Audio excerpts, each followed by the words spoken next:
السلام علیکم پیارے دوستو، سید میرا حسین زنجانی رحمۃ اللہ تعالی علیہ کا شمار اللہ کے خاص بندوں میں ہوتا ہے۔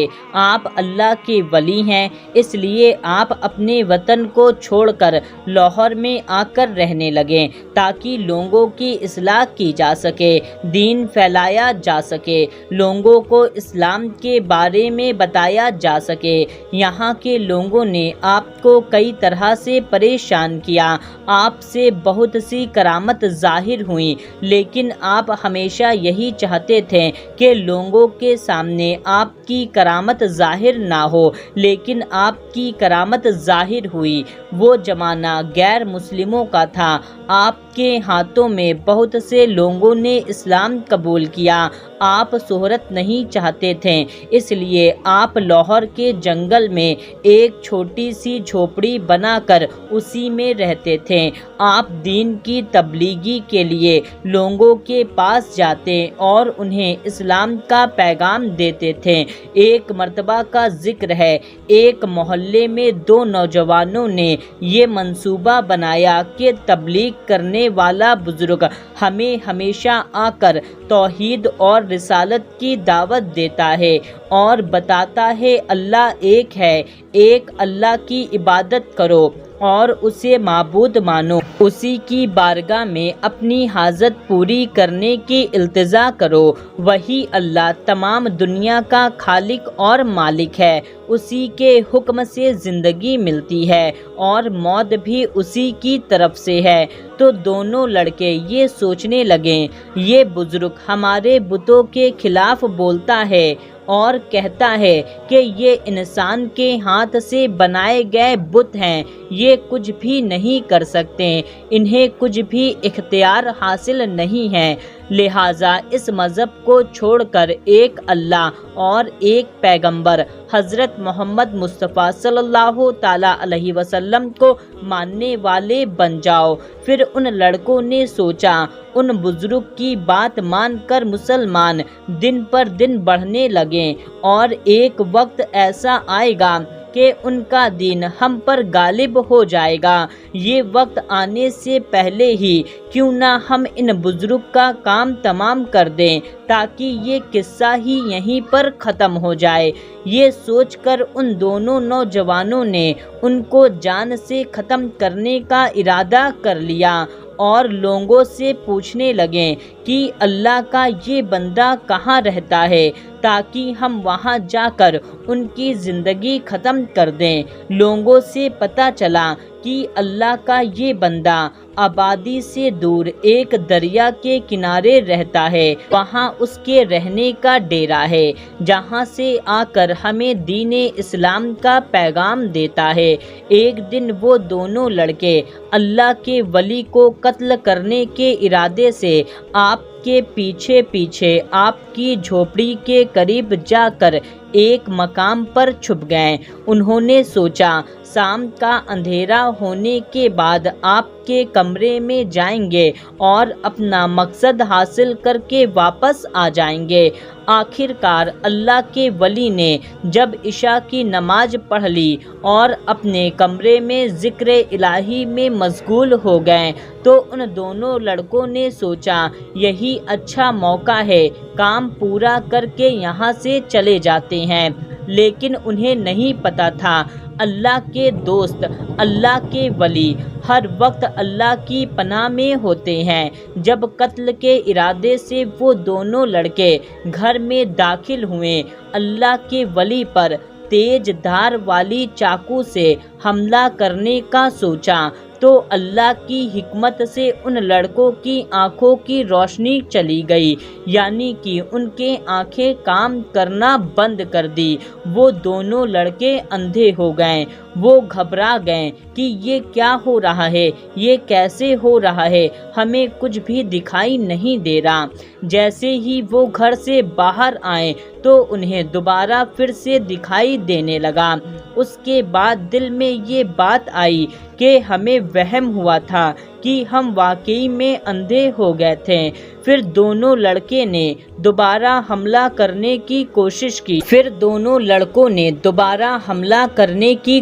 کی اور جیسے ہی وہ گھر کے اندر داخل ہوئے پھر سے وہ دونوں اندھے ہو گئے اور گھبرا کر کے گھر سے باہر آ گئے۔ اور پھر ان لوگوں نے آپس میں بات کری کہ یہ ہمارے ساتھ کیا ہو رہا ہے، ہم جیسے ہی گھر کے اندر جاتے ہیں تو ہمیں دکھائی دینا بند کر دیتا ہے اور جیسے باہر آتے ہیں ویسے ٹھیک ہو جاتے ہیں، یہ ہمارا وہم ہے یا سچ میں ایسا ہو رہا ہے؟ پھر ان دونوں نے تیسری بار حملہ کرنے کا سوچا اور جیسے ہی تیسری بار گھر کے اندر داخل ہوئے پھر سے انہیں کچھ نہیں دکھائی دینے لگا، یعنی کہ پھر سے وہ لوگ اندھے ہو گئے اور پھر سے گھبرا کر کے باہر نکل آئے۔ ان دونوں لڑکوں نے سوچا کہیں ہم اپنا مقصد پورا کرنے کے چکر میں ہمیشہ کے لیے اندھے نہ ہو جائیں۔ پھر جیسے ہی آپ رضی اللہ تعالیٰ عنہ اپنے جھوپڑی سے باہر آئے تو وہ دونوں لڑکے کہنے لگے، حضرت ہم آپ کو قتل کرنے کے ارادے سے آئے تھے لیکن اللہ نے ہماری سوچ کو بدل دیا، ہم گمراہی میں ہیں، لہٰذا آپ کا راستہ ہی سچا راستہ ہے، ہمیں بھی ہدایت والی راہ میں شامل کریں۔ اس کے بعد وہ دونوں لڑکے سچے اور پکے مسلمان بن گئے۔ سید میرا حسین زنجانی کے زمانے میں ایک شخص مسلمان ہو کر آپ کا انتہائی عقیدت مند ہو چکا تھا، وہ آپ کے پاس آتا جاتا رہتا تھا۔ ایک دن وہ شخص کسی کام کے ارادے سے دریائے راوی کے پاس گیا، جہاں اسے جو کام کرنا تھا وہاں سے وہ کام کرنے کے بعد اپنے گھر آنے کے لیے دریا کے راستے سے چل دیا تاکہ وہاں سے کشتی پر بیٹھ کر دریا کو پار کر کے اپنے گھر پہنچ جائے۔ ابھی وہ دریا تک نہیں پہنچا تھا کہ اتنے میں موسم خراب ہو گیا، بہت تیز ہوائیں چلنے لگی، آسمان پر بادل چھا گیا۔ یہ سب دیکھ کر وہ شخص گھبرانے لگا۔ اس کے بعد بارش بھی شروع ہو گئی، طوفان کا زور بہت زیادہ ہو گیا۔ کوشش کر کے دریائے راوی کے کنارے تک پہنچ گیا مگر طوفان کی وجہ سے دریا پر کوئی بھی کشتی موجود نہ تھی، سب لوگ اپنی اپنی کشتی کو لے کر جا چکے تھے۔ وہ شخص پریشانی اور حیرانی کی حالت میں دریا کے کنارے کھڑا تھا اور سوچتا رہا کہ بے شک اللہ ہی مجھے اس پریشانی سے نجات دے سکتا ہے۔ اس کے دل میں اطمینان پیدا ہوا اور وہ یہ سوچ ہی رہا تھا کہ اتنے میں اس نے دیکھا کہ دور سے ایک شیر آ رہا ہے۔ اس کے تو جان کے لالے پڑ گئے اور اس کے دل میں یہ خیال آیا کہ میں نے سارے بتوں کو چھوڑ کر کے ایک اللہ کو مانا ہے، اللہ ہی میری حفاظت ضرور فرمائے گا۔